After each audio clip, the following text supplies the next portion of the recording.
Welcome back. I'm wrapping things up in the kitchen for the day. The turkey's deconstructed and I'm ready to finish up the ghee. The butter's been in the oven. I started it at 350 degrees for 45 minutes and then reduced the heat to 250 for about 5 hours. I did stir this up several times to make sure it was not too hot or anywhere near scorching.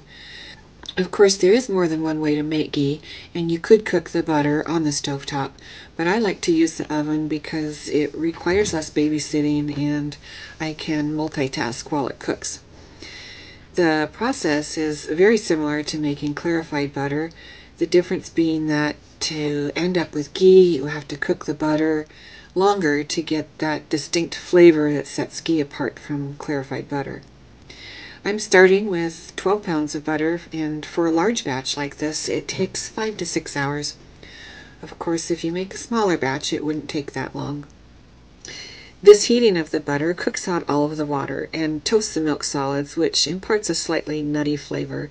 And because the milk solids are toasted, they can be easily strained out of the liquid butter. Removing the milk solids not only increases the smoke point, but it also makes the ghee lactose-free and gives it a pretty extensive shelf life, 6 to 8 months on the shelf and a year or more in the refrigerator. It is important, though, that you store ghee properly, so be sure to keep the jar out of direct sunlight and away from hot, steamy stoves and ovens, foods, and anything else that could introduce bacteria. I've never had ghee go bad or rancid, but if it does, I understand that it will smell and taste sour, so you'll know right away if that occurs. The remaining 2 steps in the process are to strain the butter and jar it up. I started with 12 pounds of butter, and because butter is about 20% water and milk solids, I'll probably get about 10 to 11 pints. So let's get going.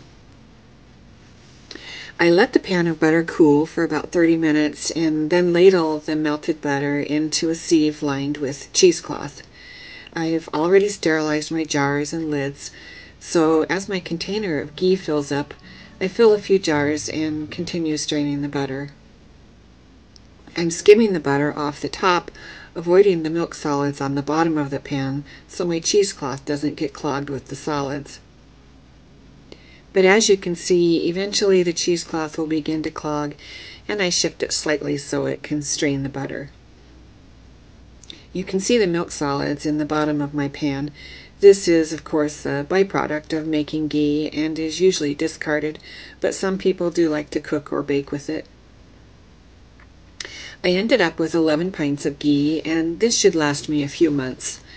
Some of my favorite things to make with ghee are grilled sandwiches, quesadillas, fritters, breakfast potatoes, fried eggs are wonderful, cooked in ghee, sauteed vegetables, seared meats, and grilled fish. Ghee does very little splattering and sputtering and is really nice to work with. It's definitely ideal for high heat cooking. So if you are trying to reduce or eliminate highly processed and unhealthy cooking oils, ghee is a really good option. And I encourage you to do your own research on the health benefits of ghee.